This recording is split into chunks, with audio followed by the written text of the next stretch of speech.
Hi, this is Jeff Parker from Monolith Software, and today I'm meeting with Daryl Winfield, who is a customer of ours for about 5 years now.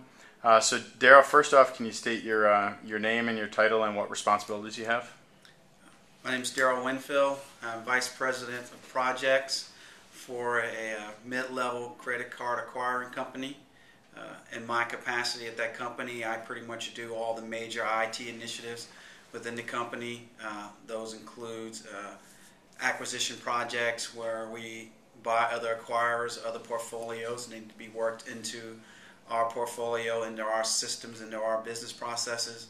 And in my current capacity, I've been running a program where we intend to replace our core data platform, our core processing system.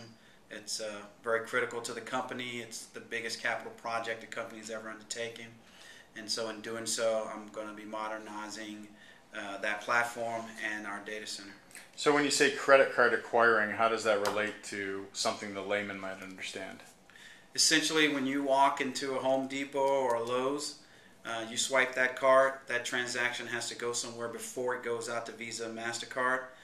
It will come to an acquirer like us.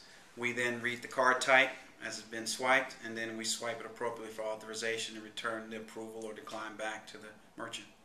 So, if I use my Visa, it's not necessarily going right to Visa, it's going to a middleman. It never goes directly to Visa. Gotcha. The question is, how many hops does it take before it gets to Visa? Gotcha. So, as I understand it, you guys went from a large mainframe-based application to a client-server-based application, rewrote the entire thing yourselves, right? Right. And you were responsible for making sure that thing came to fruition. Exactly. Of course, we had options. There are companies that write this as their core business, like ACI and some others. For various reasons, the company decided to write their own software. Some of the downsides to dealing with guys like ACI are click charges and things like that, meaning they never get out of your pocket.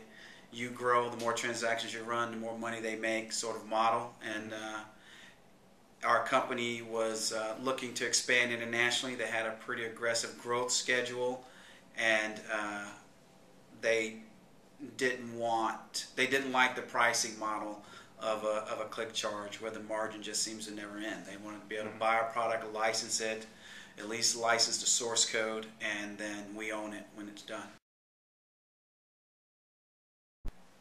So, Dara, one of the things I was curious about is when did you come to the realization that if you're going to rewrite this application, you need to be able to monitor that entire infrastructure and the interaction between all the components, and how did that come about for you?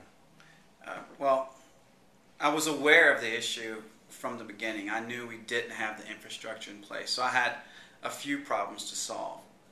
We were writing software in the house, so even if the platform was a known, was a reference, meaning if I buy Unisys mainframe and I throw it on the floor and I know we're going to run on this one giant box, then if the application is not performing, I know it's the application. So just tuning an app is its own set of challenges. But in our case, we were not doing that. Our infrastructure was a complete unknown, other than the fact we were going to use IBM servers and storage and so on and so forth. But when you string that whole system together, there's a lot of places where processing can go wrong. You literally have to engineer the infrastructure itself. Mm-hmm. So I had that challenge as well, plus the challenge that our data center had been aging. It was a lot of acquired monitoring tools sitting in the data center, a lot of growth. The company had grown through acquisition of various pieces of the processing puzzle, and therefore had acquired a lot of systems and smaller applications, business support applications to support within the data center, and all of them had very limited, if any, consolidation of their methods of monitoring. So we had everything from the standard stoplights to server buzzers to, poorly implemented HP OpenView solutions, Zabbix solutions, numerous legacy system administrator solutions for monitoring. Mm-hmm. You name it, it ran the gambit, and I just didn't see any way in the world that a new platform like we were delivering was going to be successful in that environment. It would just be another system put on the floor that needed monitoring. And and I had to quickly remedy that potential for failure. So it's fair to say that if you were to walk down to your NOC or your command center, you had lots of different consoles in front of your command center personnel, and with the realization that this new service or application you're rolling out contains a lot of different piece parts. It contains, back-end Oracle databases, Unix servers, Windows servers, network infrastructure, firewall devices, load balancers, etc. Right. Came to the recognition, I think, that you wanted one master console to view this information, correct? Right. If I was going to develop a master console for this system, I was not going to put another solution on the floor to go with the other 200 they had. I was going to find a way to integrate everything they had, plus deal with what I had. Plus, I needed more than just to know my application was up or appeared to be up or the services appeared to be running. I needed to know what the application was doing. Not every reply is equal to each other, right? Mm-hmm. We should not be approving credit card requests that we should be declining, for instance. And so when you're writing code from scratch, just because you're getting a response back to the terminal doesn't mean the system's sending back the right response. I got to know what it's sending back. Mm-hmm. Or, we'd be done in a couple of hours at the rate we're approving or declining transactions. And so for me, it was a unique challenge for a data center solution provider to be able to deal with the fact that what I needed was instrumentation, not just monitoring. So if you consider the fact that you had a large set of tools already in-house, you came to the realization that I want this master console consolidated service application view. I guess who did you consider? What were the approaches the traditional players took? And then why did you end up selecting Monolith? Okay, well, we started with the standard RFP type process. You go down to the data center, you listen to all their issues, all the solutions they have in place. You try to find out all the systems that they have on the floor, so you know everything that's going to stay and have to be supported by whoever you bring in. We went the standard path. Why is an HP OpenView doing this? Why isn't this solution doing that? So on and so forth. Once we aggregated all of that and knew all the bases we had to try to cover, we're like a lot of companies by the time we realize the fact we're being overrun by solutions. You're heavily invested in agent-based solutions from a lot of different vendors. Mm-hmm. So that same problem, some of them of age. You got you got a lot of preference and dependence upon some key resources on several tools. That was another thing, was tool set bias. From different teams, like your Unix administrators have their favorite tool, your Windows guys got their favorite tool. Nobody wants to give up that turf. Mm-hmm. And then at the end of the other end of it is that because we were building an application from scratch and there was information I wanted to know, essentially I wanted to be able to tap into the brain of this thing. Mm-hmm.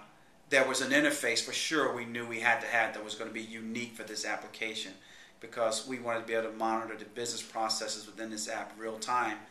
And so we brought in all the standard guys, and pretty much all of them had one common theme, was that if you're going to use us, you can't use them sort of approach, which is HP, if you're going to bring them in, they wanted you to go and basically eat all those client licenses.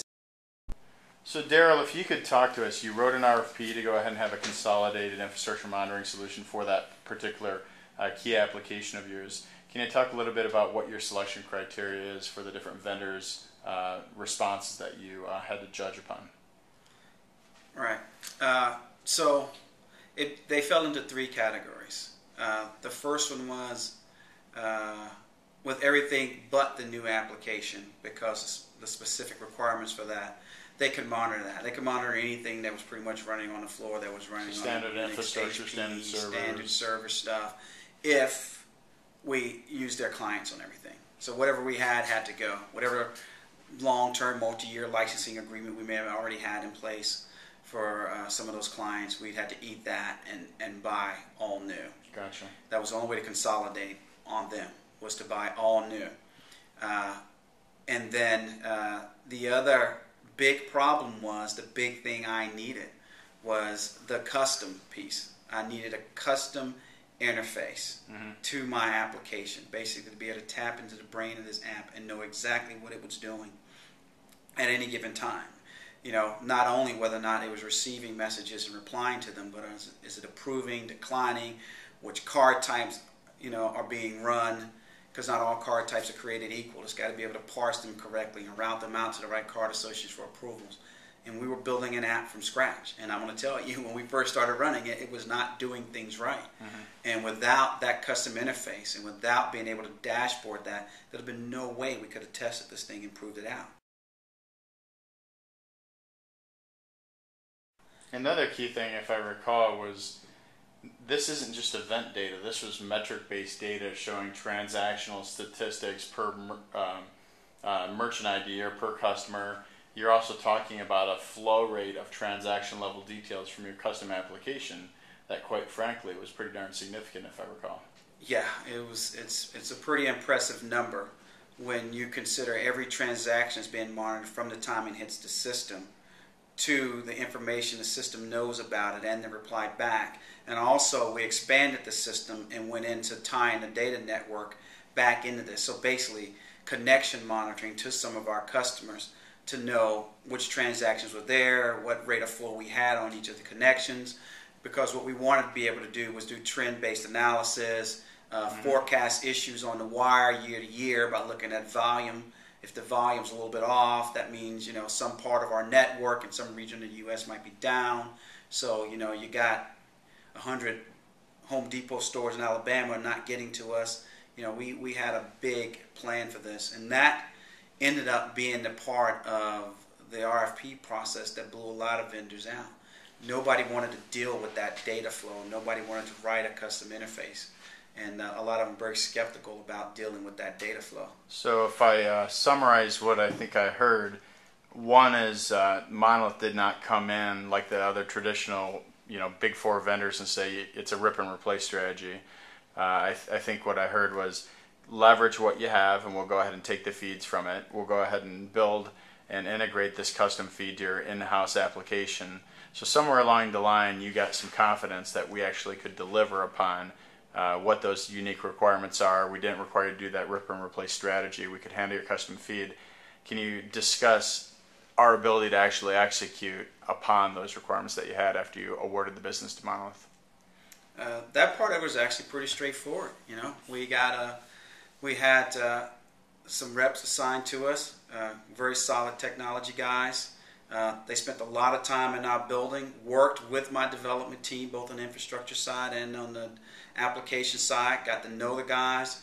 A lot of whiteboard sessions with what the app's going to do, because a lot of this work on the Monolith side was happening while my guys were still writing the app. The app wasn't even running yet. So we did a lot of whiteboard sessions, planned this thing out. Your guys were an integral part of the team, worked very well with the team. As far as I'm concerned, they were an expansion of my development team, and the whole thing developed well. Like I said, there's no way we could have delivered the app without what we had from those guys. There's just no way, because it was crucial to testing. We were able to build what I call an instrumentation package, given my background with NASA. You instrument things and you simulate things long before you fly them or take them out in production. And that's what I wanted to do with this environment. I built the same model. So we built our production infrastructure, version 1, hooked Monolith up to this thing, and started running the app and running simulations over long periods of time. And it was what we used. It was our dashboard. It was what we used to instrument. So at the same time, we were expanding and maturing the dashboarding of the solution from you guys as we were maturing our application, as we were maturing our system. We probably went through about 3 different infrastructure deployments, constructs, before we found out what worked and what didn't. And this thing was central to all of that. And at the end of it, as the system matured and the environment stabilized, the dashboarding matured, then we started even rolling in our data center guys early on in some of those simulations so they could see the environment run and become very familiar with how Monolith works and what it's telling them and how to operate the system. So by the time we went to production, it wasn't strange to them. They knew what the data center environment was going to look like supporting the new system. And we also went ahead and took some of the older technology that's set out there, a lot of the old stoplight monitoring solutions, and built an integrated dashboard to sort of capture all of those in one big screen, so the guys didn't have 10 to 20 different screens for all these different business servers to flip through. We just sort of did that as an aside to sort of bring everything into one sort of dashboarding set, and it worked very well. So Daryl, I want to thank you for your time today. The reason I wanted to chat with you further about this is most of our customers are monitoring the traditional network infrastructure, servers, etc. What I think is compelling and unique about your organization is the fact that you actually had to do something completely custom to your environment that no off-the-shelf software in the world could do. And for that, we had a great success working together. I want to thank you for your time, and I appreciate everything you've done. All right. Thanks, guys.